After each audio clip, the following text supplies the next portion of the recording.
Hi, this is Will Durfee from the Mechanical Engineering Department at the University of Minnesota. And in this video, I'm going to show you how to create and run a Simulink simulation of a mass spring damper system. The system to be simulated is shown in the diagram. So there's a mass that's connected to ground with a linear spring and a linear damper. And then there's a force source that's pulling on the mass to the right.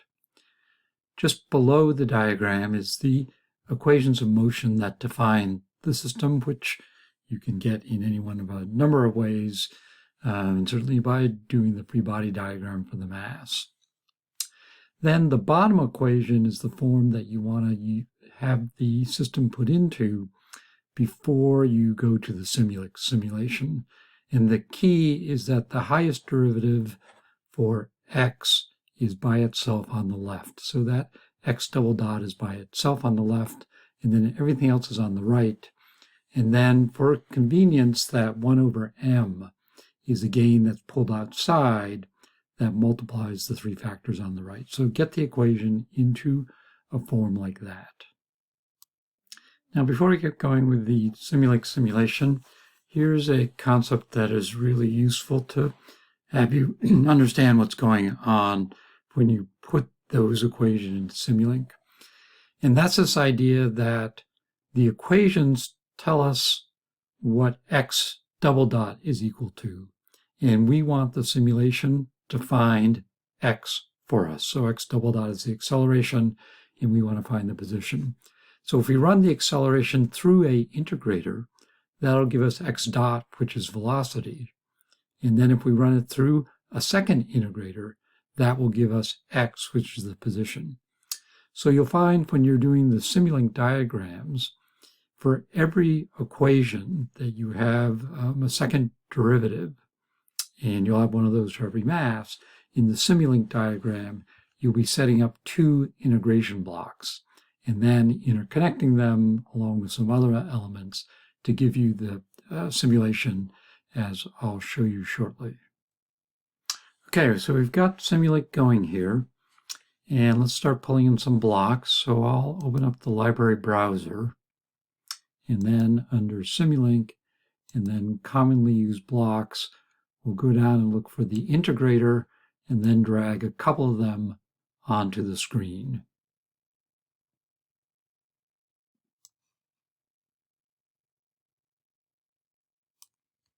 Then I'll just go ahead and give it just a little bit more space, and then we'll connect them up together so one feeds into the other. And if you notice the blocks, every block when you pull it out has got an input, which is this little caret, and the output, that's this little triangle. And so you want to interconnect two blocks, input to output. Okay, let's go back and take a look at the equation. So we've got x double dot is equal to 1 over m times three things. So what we'll need is a gain block, because 1 over m is going to be multiplied by some things. So we'll need one gain for block, that quantity. And then we're going to need a summation block, because we have to add up these three factors, the f of t and the b times x dot and the k times x. So let's go ahead and pull those blocks onto the screen. And then we'll come back to the equation to show you why we're hooking up the blocks, interconnecting the way that we're about to show you. Okay, so let's pull three gain blocks down onto the diagram. There's 2, and there's 3, and then we'll get one summation block into the diagram. Two of the gain blocks are going to, as we see, point in the other direction. And so if I right-click on the gain block and then go to Format and then Flip Block, it'll be turned in the other direction.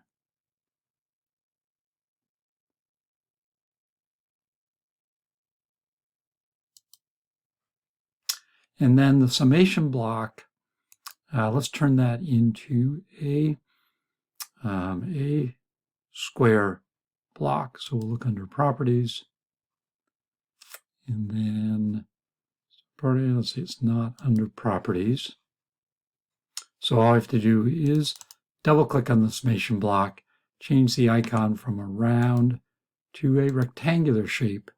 And then for that summation block, there was one positive addition and two negative negative.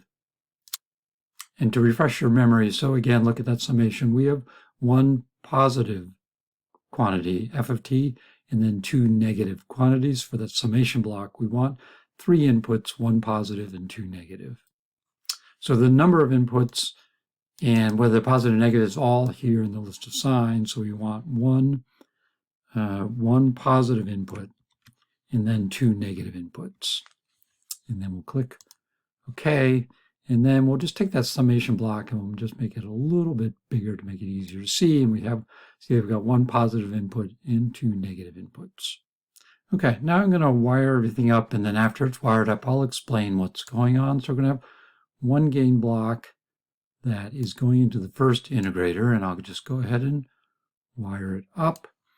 And then I'm going to position one of the gain blocks kind of here, a little bit near the output. Let's put it under that integrator, and then this one under this integrator, and then the summation block we'll put over here. So the output of the summation block is going to go to the input of that gain, and then the output of the gain underneath is going to go to one of the inputs. And then let's scoot this gain down just a little bit, and then have its output go to another one of the inputs of the summation. And then the output of the second integrator is going to go to the input of the gain block. And then the input of the middle gain block here is going to go to the output of the first integrator. So we'll just drop it like that. Okay, so once more going back to the equation, we'll put in this input f of t. That's going to go into the positive input of the summing block. And then one of those gains is the damping b, and that gain is multiplied by x dot, and that goes into a negative input of the summation. And then the other gain block is k. That's multiplied by x, and that's going to go into the second negative minus summation in the summation block. So let's go back to the Simulink diagram and see how that all looks. So that input f of t is going to go into this top block. We'll get that set up in just a bit. And here we got the two integrators, and the input to the first integrator is going to be that acceleration, x double dot. And we'll just double click on that line and put in x dd ot to indicate that that's the acceleration. And then we'll put a label just by double clicking on the second one, because it goes to the first integrator, that is x dot, or the velocity.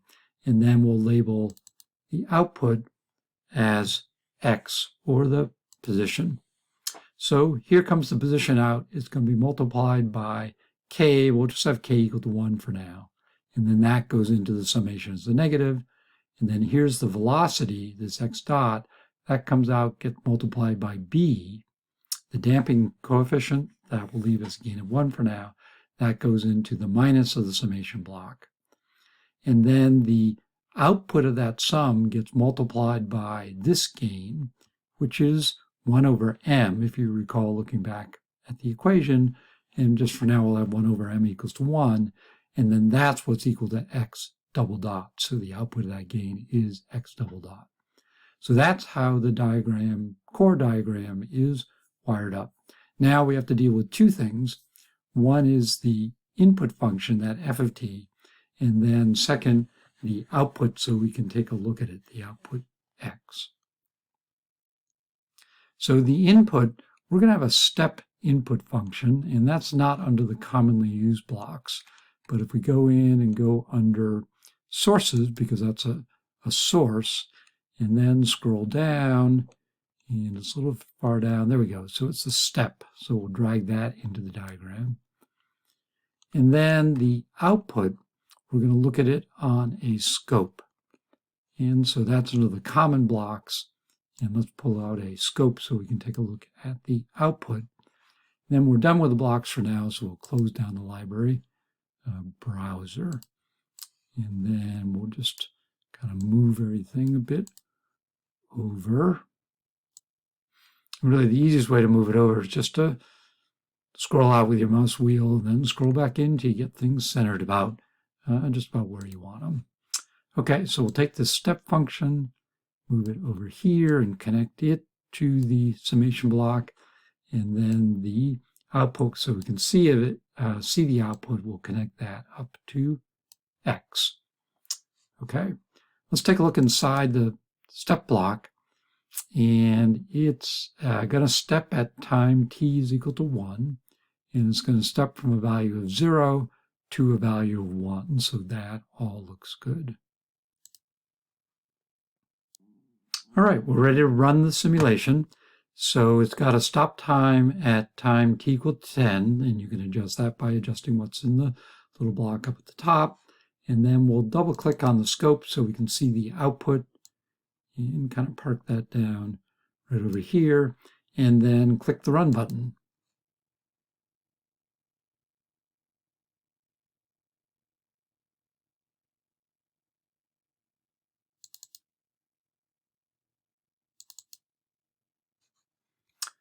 And there it is. There's the output. So the step starts out at 0, and then the step input changes its input at time t equal to 1. So you begin to see the system responding, and then it goes up, and then kind of back down, and then eventually, if we ran it out further, it would settle down to a value of 1. That settling down to a value of 1 does make sense if you take a look back at the block diagram or the diagram of the system. So if you imagine that force is equal to 1, so that would be a value of 1, like 1 Newton. And then in steady state, after the system stops wiggling, it's basically that force is pulling against this spring, because after you've come to settle down at 0 velocity, the damper is not in the picture, mass is not in the picture, because the mass responds to acceleration, damper responds to velocity. So the only thing that's responding to that steady force of 1 is the spring. The spring has a value of 1, so by F equals kx, if F is 1 and k is 1, then x is going to be 1. So we would expect that output to settle down at a value of 1. And then looking back at the simulation, we can see that it's heading down towards 1. And why don't we just run this out to, say, 15 seconds, and then run it again.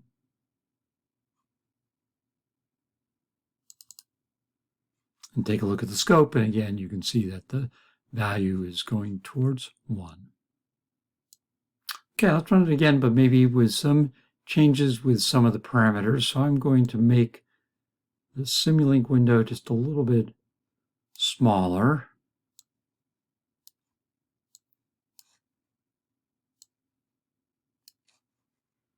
Maybe scoot the input over to here so we can see the output scope and the model both at the same time.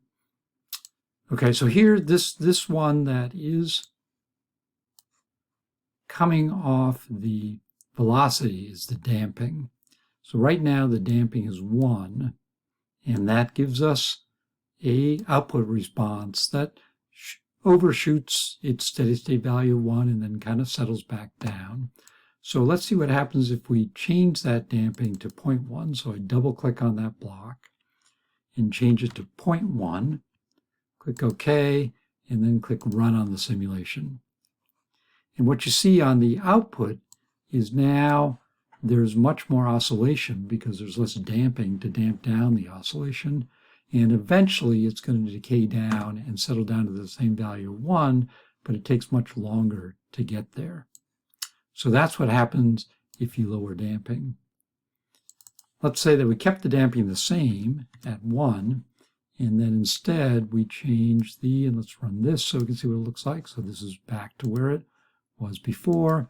And then let's instead maybe go change the spring. So the spring is the k value here that's multiplied by x. And let's make the spring, I don't know, 10 times stiffer, so that's a value of 10. and then we'll click Run and take a look at the output. And again, what you see is that there's more oscillation, but it settles down at about the same time. Now in this one, you might notice that that it's a little bit segmented, and that's a simulation between the different time steps of the simulation, which is fine. But if you want it to look a little bit smoother, then you can go in and change some of the parameters of the stimulation. So if we go under Modeling and then Model Settings,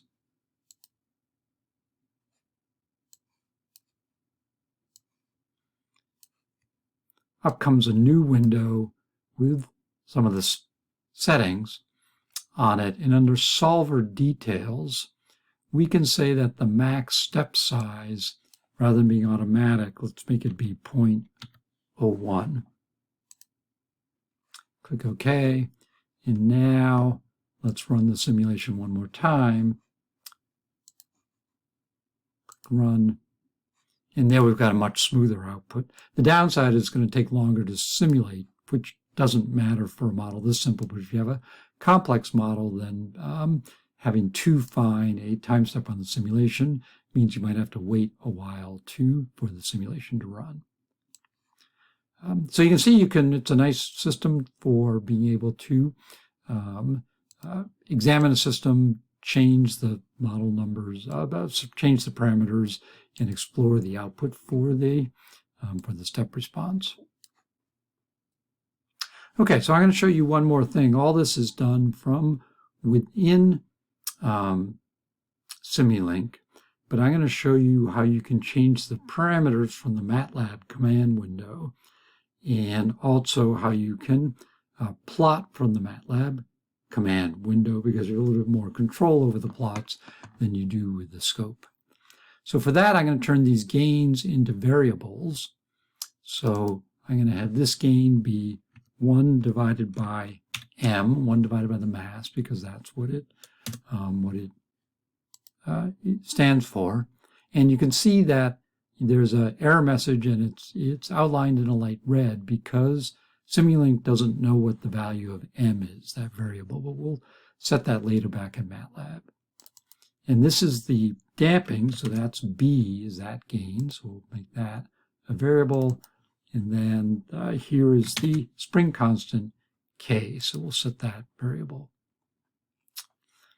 So now back in MATLAB, we can set the variables. So we can set m is equal to 1, and I'm putting in a semicolon so it doesn't repeat it back to me. And we can set k is equal to 1, and we can set b is equal to 1. Now that we've set the parameters back in MATLAB, we can go and run the simulation, and it comes out with the values in MATLAB. So now I can change in MATLAB, say b is equal to 0.1, and run the simulation again. And you can see this is that under-damped or lightly damped system that's got more oscillation. So this is a very convenient capability, because now you can just set all the parameters of MATLAB. You don't have to be double-clicking all of the blocks.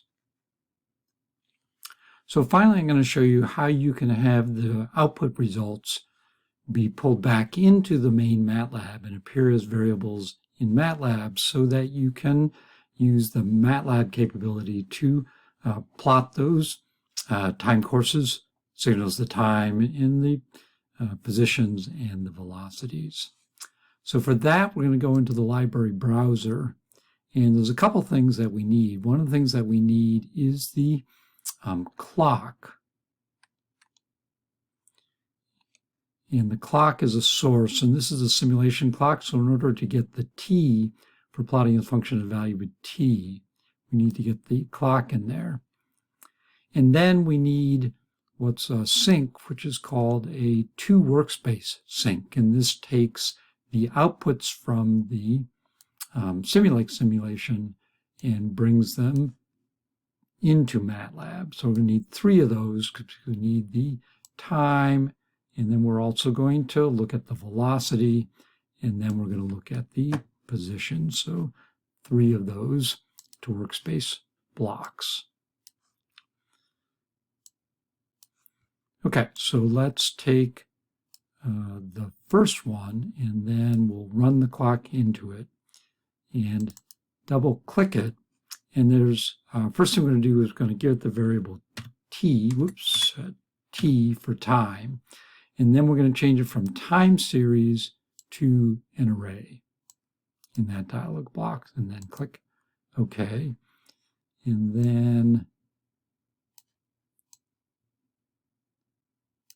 the velocity, double click this one, and this one we'll call V for velocity. Again, change it from time series to array, and then hook that up to receive the velocity. And then the last one is the position, so we're going to call it X, change from time series to array, and then hook that up to the position. Okay, so now we will, let's go back to MATLAB and let's change the damping. Why don't we have the damping be 0.707, which you'll find later in the course is a number for damping that is a very special number. So we'll just stick it at 0.707 for the damping. And why don't we just run it one more time, just kind of looking at it with the oscilloscope block just to see what it looks like with that 0.707 damping, or the value of B is 0.707 is not exactly the value of the damping, but it's the value of the damping constant. Okay, so let's see what we can do to get that be displayed in a MATLAB plot. Okay, just one more time on running the simulation. So we've got the values, the mass is 1, the spring is 1, the damper is 0.707.